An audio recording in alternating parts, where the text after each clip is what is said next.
Hi everyone, welcome back to Karuna's kitchen. ఈరోజు వీడియోలో మనందరికీ ఎంతో ఇష్టమైన ట్రెడిషనల్ రెసిపీ మురుకుల్ని ఎలా చేయాలో మీతో షేర్ చేస్తున్నాను.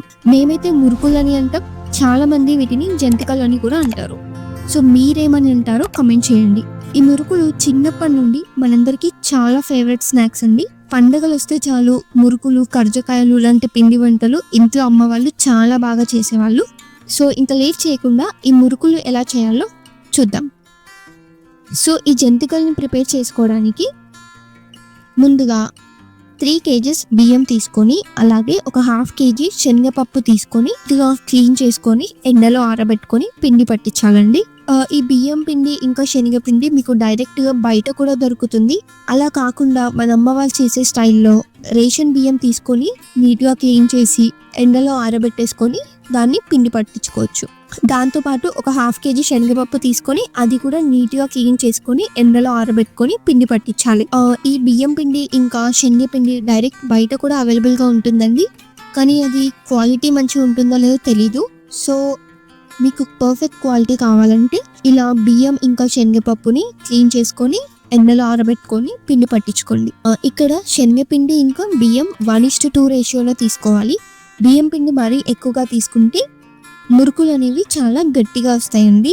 సో మీరు 1/2 kg శనగపిండి తీసుకుంటే దానికి 1 kg బియ్యం పిండి తీసుకోండి. సో 1:2 రేషియోలో మాత్రమే తీసుకోండి. నెక్స్ట్ ఇందులోకి 1/2 kg పుట్నాలు, అలాగే 100 grams మినపప్పు యాడ్ చేస్తున్నాను.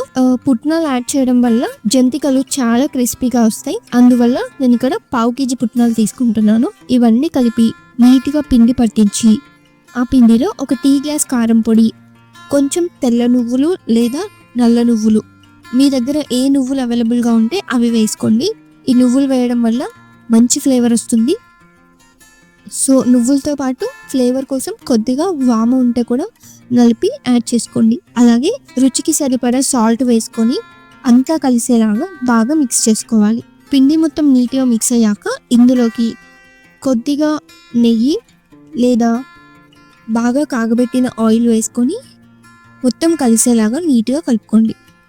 ఇప్పుడు వేరే గిన్నెలో వాటర్ తీసుకొని ఆ వాటర్లో అల్లం వెల్లిగడ్డ పేస్ట్ యాడ్ చేయాలి. అల్లం వెల్లిగడ్డ పేస్ట్ యాడ్ చేస్తే చాలా చాలా చాలా మంచి ఫ్లేవర్ వస్తుందండి. మీకు మురుకులు తింటుంటే చాలా టేస్ట్ అనిపిస్తాయి. సో ఈ అల్లం వెల్లిగడ్డ పేస్ట్ వాటర్లో యాడ్ చేసి అవే వాటర్ని ఈ పిండి కలుపుకోవడానికి యూస్ చేయాలి. సో ఆ వాటర్ని పిండిలో వేసి అంత నీట్గా కలిసేలాగా పిండిని కలుపుకోవాలి. సో పిండి మరీ మెత్తగాను ఉండకూడదు, మరీ గట్టిగాను ఉండకూడదు. అలా ఉంటే మీరు జంతికలు చుట్టుకోవడానికి రాదు. సో ఇలా ఈ కన్సిస్టెన్సీతో ఉండేలాగా పిండిని కలుపుకోవాలి. ఇప్పుడు ఒక పెద్ద కడాయి తీసుకొని ఆయిల్ వేసి బాగా హీట్ చేసుకోవాలి. సో ఈ ఆయిల్ హీట్ అయ్యేలోపు మురుకుల పావులు ఉంటాయి కదండి, అంటే మీరు జంతికలు వస్తే పావులు అంటారు కదా. సో ఆ మురుకుల పావులు తీసుకొని మీకు కావాల్సినట్టుగా చక్రాల బిళ్ళలు మీకు నచ్చిన హోల్స్ ఉండేవి తీసుకొని ఈ మురుకుల పావులో ఇన్సర్ట్ చేయండి. సో ఇప్పుడు ఈ మురుకుల్ని ఈజీగా వేసుకోవడానికి పేపర్ లేదా వైట్ కవర్స్ ఉంటాయి కదా. సో ఈ వైట్ కవర్స్ మీద కొంచెం ఆయిల్ పూసి వాటిపైన జంతికల్ని ఇలా మీకు నచ్చిన స్టైల్లో చుట్టుకోవచ్చు. ఈ ఆయిల్ కవర్స్ లేదా పేపర్ వల్ల తీసేటప్పుడు అతుక్కోకుండా ఈజీగా వస్తుంది. ఇప్పుడు ఇవి ఒక్కొక్కటిగా తీసి ఆయిల్లో వేసుకోవాలి. జంతికలు చుట్టుకున్నప్పుడే అన్నీ అతుక్కోకుండా కొంచెం గ్యాప్ ఇస్తూ చుట్టుకోవాలండి, అప్పుడే తీసేటప్పుడు చాలా ఈజీ అవుతుంది. సో ఇప్పుడు ఇవి ఒక్కొక్కటిగా తీసి ఆయిల్లో వేసుకోవాలి. ఆయిల్ అనేది మరీ ఎక్కువ హీట్ అవ్వద్దు, మరీ తక్కువ హీట్ అవ్వద్దు, మీడియం హీట్లో ఉండేలా చూసుకొని వేసుకోండి. సో ఈ మురుకులు ఇలా క్రిస్పీగా వేగిన తర్వాత తీసి ఒక గిన్నెలో స్టోర్ చేసుకోండి. సో ఇలా ఒక రౌండ్ జంతికలు వేగేలోపు నెక్స్ట్ రౌండ్కి సరిపోయేలాగా మళ్ళీ జంతికల్ని చుట్టుకొని రెడీగా పెట్టుకోవాలండి.